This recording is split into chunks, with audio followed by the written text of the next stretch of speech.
is Smni News Channel. Truth that matters.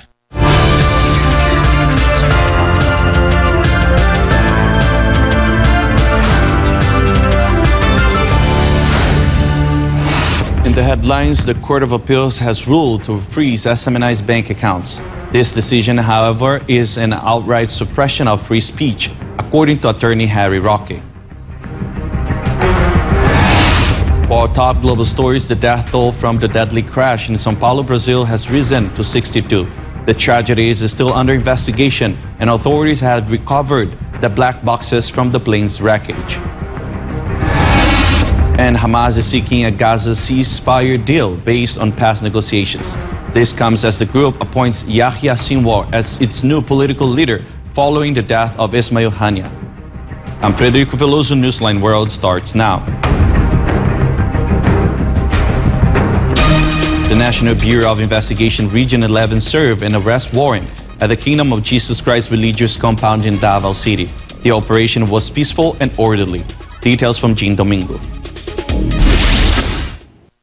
Members and missionaries of the Kingdom of Jesus Christ in Davao City felt at ease because there was no need for weapons and a large number of police to conduct a search inside the KOJC religious compound. Evident to this was a recent operation conducted by representatives of the National Bureau of Investigation from Region 11 on August 9.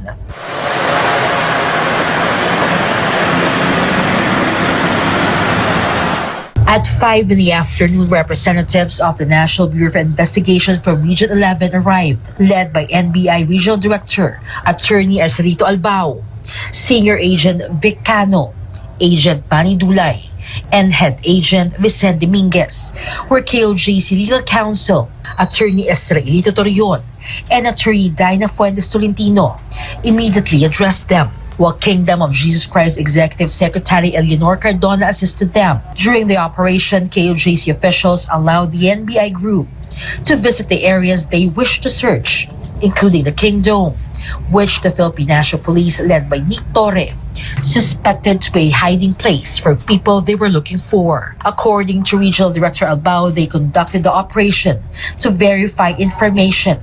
He stated that the operation was not difficult as they were admitted cautiously, lasting only a little over an hour, and was peaceful and orderly. To be honest, wala kaming sa amin na agency, wala kaming nakuhang info. So para maklaro lang talaga yan, pinasok na namin para maklaro kung andyan ba talaga o wala. Ang Kingdom lang ang pinasok namin, pati yung may mga banks doon, no? May mga residents na marami din, mga quarters, pinasok namin. So far, wala kaming nakita. Naging mahirap ang pag-search natin, sir, ngayong Hindi naman, kasi the KOJC personnel as well as dito yung mga lawyers nila, pinapasok naman tayo. Wala pa, before na search na rin namin, so far wala din kaming nakita, but I do not know this time. So this afternoon, ito lang yung focus namin dito sa KOJC. Actually, meron ng motion for alias warrant, hindi lang namin alam kung anong resulta. Lastly, I would like to emphasize that we serve the warrant of arrest in a very peaceful and orderly manner. According to the KOJC Legal Counsel, the operation of the National Bureau of Investigation is proof that there is no need for force and violence in serving an arrest warrant. It can be recalled that the CIDG PNP staff illegally searched the area last June 10, 2024 with full battle gears, causing fear and trauma to members and missionaries. Well, this proves that the KOJC is very cooperative. The search was done in a very peaceful, orderly manner. And we hope and pray that the PNP would take notice of the search being conducted this afternoon, that it was conducted properly by elements of and agents of the National Bureau of Investigation.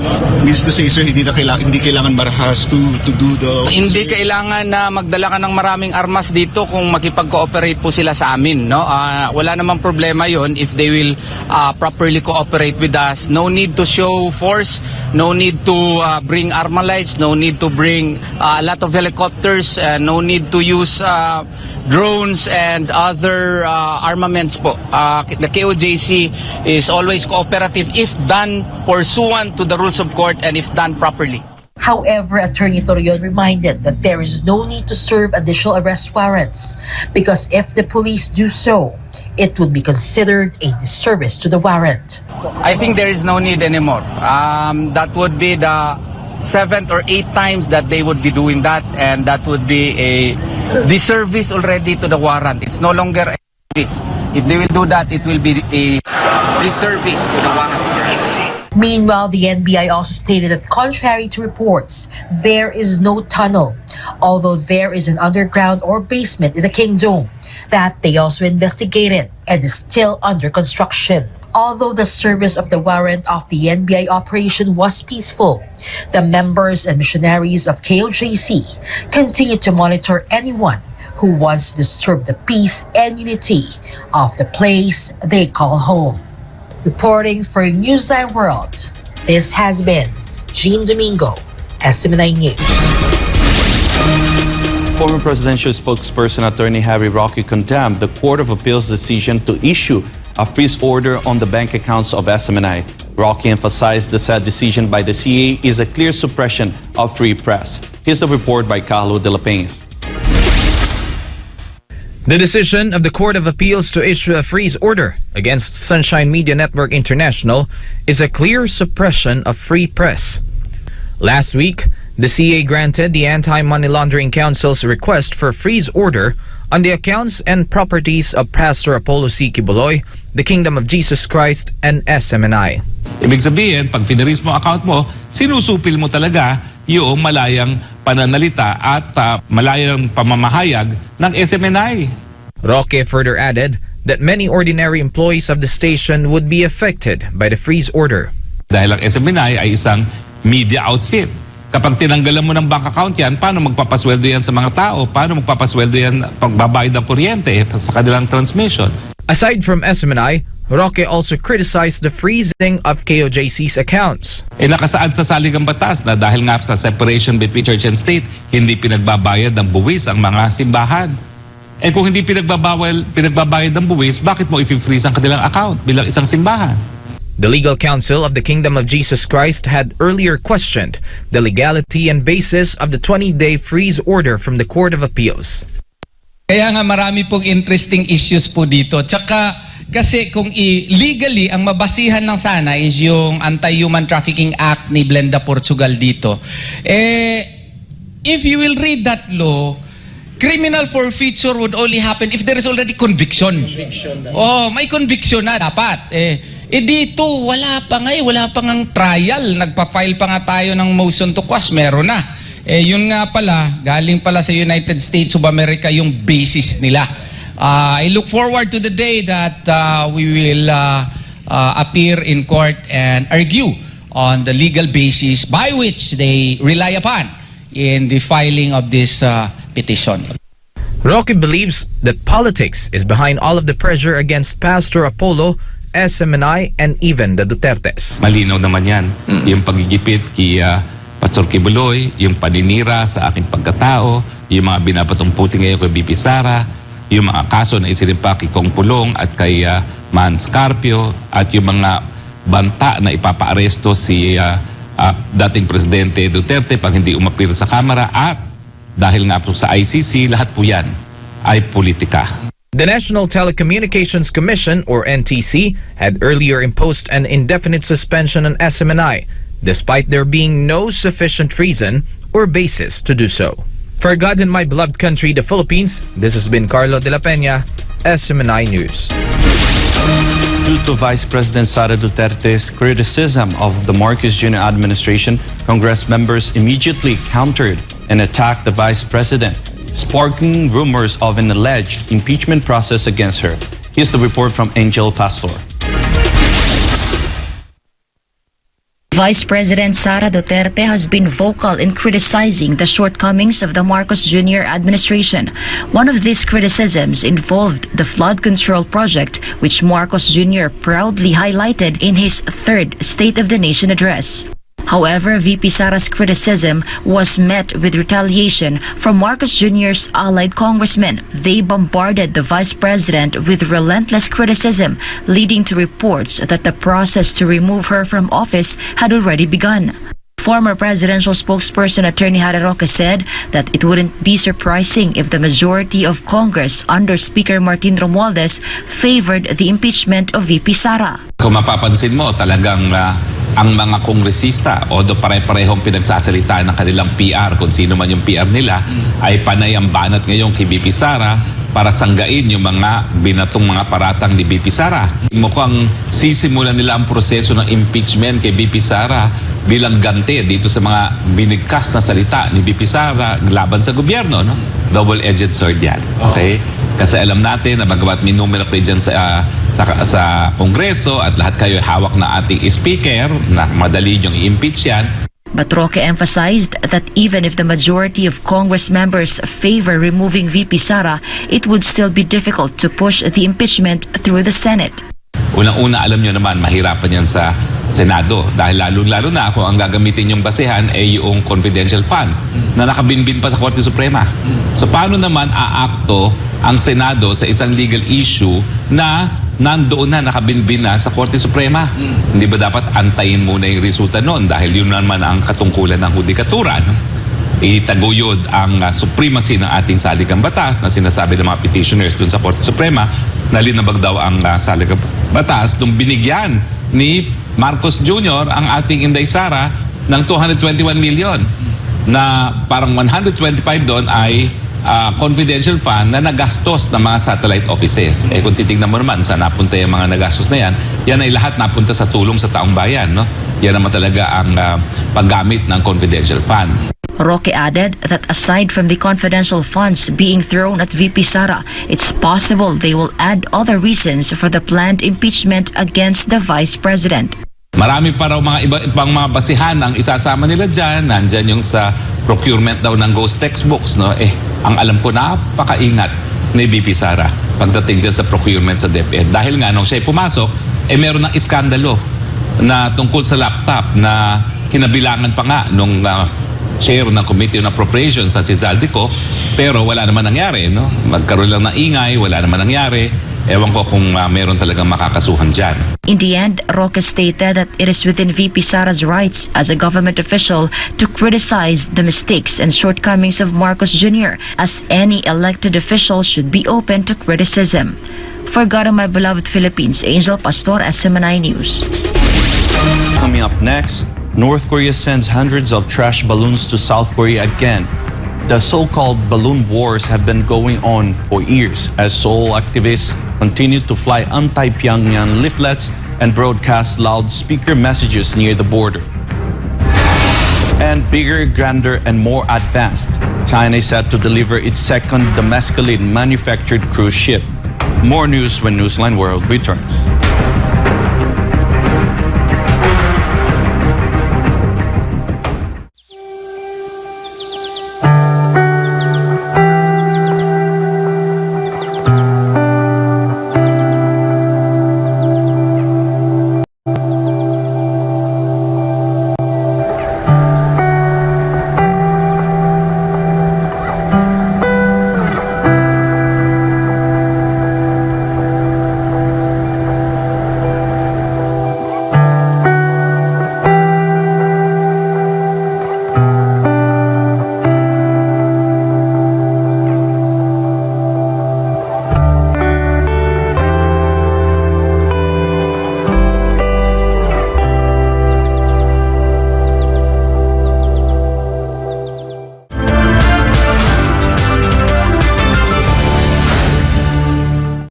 The number of deaths from a plane crash that occurred in a Brazilian state has increased to 62.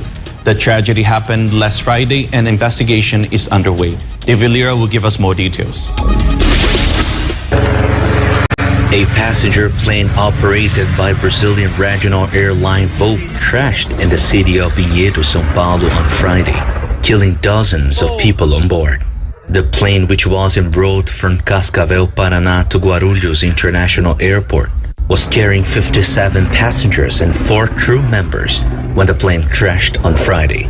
All of them died. The 62nd victim, Constantino de Maia, was not initially listed as a boarded passenger due to a technical issue with the airline system. Video captured by locals showing the plane spiraling down have fueled speculation about the crash's cause, although official confirmation is still pending.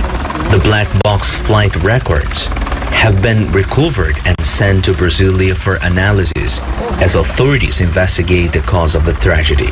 Firefighters, military police, and civil defense workers have sealed off the crash site, where the plane fell into houses in the Capela de Vinhedo neighborhood. No one in the ground was injured. The aircraft's black boxes, containing crucial voice recordings and flight data, are now under examination, with investigators focusing on possible causes, including ice formation on the wings and body. Meanwhile, President Luiz Inácio Lula da Silva has declared a state of mourning from Friday to Sunday and called for a minute of silence in honor of the victims. Authorities are providing full support to the families of the victims, many of whom have traveled from Paraná to São Paulo. Efforts are also underway to identify the remains, with the help of dental records and x-rays provided by the relatives. Psychologists and medical professionals have been deployed on site to assist family during the tragic time, ensuring they receive the care and support they need. This has been David Lira, your Global Citizen correspondent for Smni News. Meanwhile, in Thailand, a team of lawyers is suing private companies for damages caused by the invasive black chin tilapia, which has disrupted local fisheries and displaced native species. Chatmongon Pisamongonzan reports. The Lawyers Council of Thailand is suing private companies and state agencies over the spread of black chin tilapia, an invasive species. The fish has been taking over Thai waters, displacing native species and damaging commercial fisheries. The council also set up booths for affected residents to join the lawsuit or private evidence. By Sunday afternoon, 214 fish farmers had signed up at one location and 57 at another earlier in August. The council plans to file the lawsuit by Friday, and it would take months for the court to make a decision. The invasive fish has caused significant financial losses for several fish farms and a crab farm in Thailand. Black chin tilapia breed rapidly, and they prey on small fish and fish eggs, harming local fish species. It can live in various water types, including fresh, sea, and brackish waters. Reporting from Thailand, I'm Chatmongkon Pisamaikoson, your Global Citizens correspondent for Smni News Channel. Hamas now wants a Gaza ceasefire deal based on the previous talks instead of holding new negotiations. Melchizedek Cadiz for the details.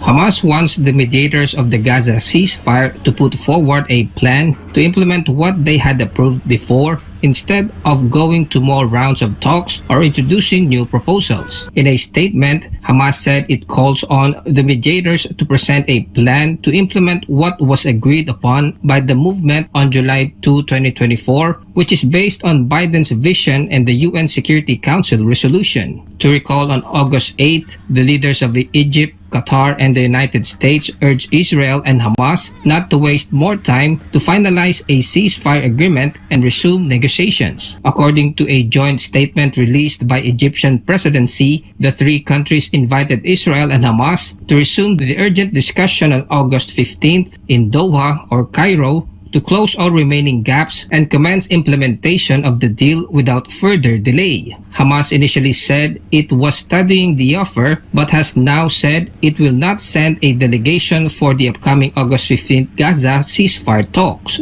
Reporting from Kuwait, I am Melchizedek Cadiz, your Global Citizen correspondent for God and for our beloved country, the Philippines. South Korea's military said North Korea is again sending hundreds of trash balloons amid escalating tensions between the two rivals. Paulo tells us more. North Korea released more than 240 trash-laden balloons overnight, with only about 4% landing in South Korean territory, according to South Korea's Joint Chiefs of Staff, or JCS. Most of the balloons fell in northern Gyeonggi, a significant decrease from the 480 that landed in South Korea during a similar launch in July 24. The JCS attributed a lower number of balloons landing in South Korea to strong winds and confirmed that as of 10 a.m. Sunday, no balloons were detected in the air. The balloons carrying waste such as paper and plastic bottles did not pose safety concerns. North Korea reportedly ceased the balloon launches at dawn. This incident marks the 11th balloon launch from North Korea this year, and Pyongyang has so far flown more than 2,000 of the trash balloons. This act is seen as a retaliation towards South Korean civilian activists who have been flying anti-North Korea leaflets across the border. In response to ongoing launches, South Korea has intensified loudspeaker broadcasts toward the border since July 18. The South Korean military continues to collect the balloons after they land, maintaining a policy of avoiding direct confrontation to prevent escalation. Reporting for Newsline World, this is Val Divina Gracia. Smni News.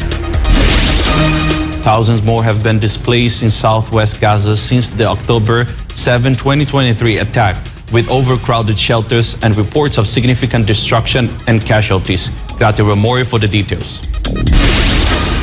According to the United Nations Relief and Works Agency, 75,000 people have been displaced in southwest Gaza in recent days.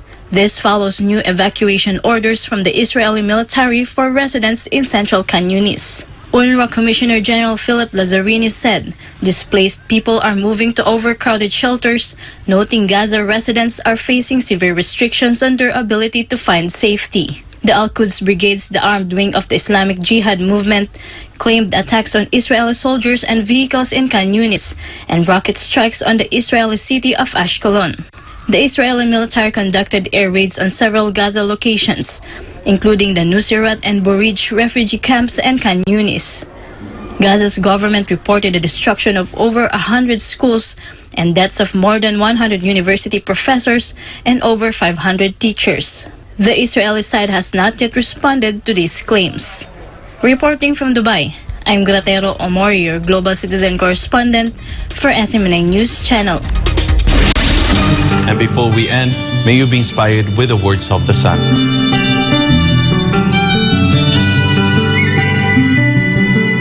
Every day may not be good, but there is something good in every day.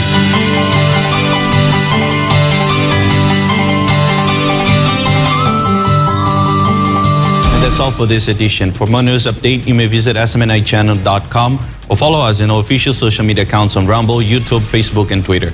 God and Country, I'm Frederico Velloso, and this is Newsline World.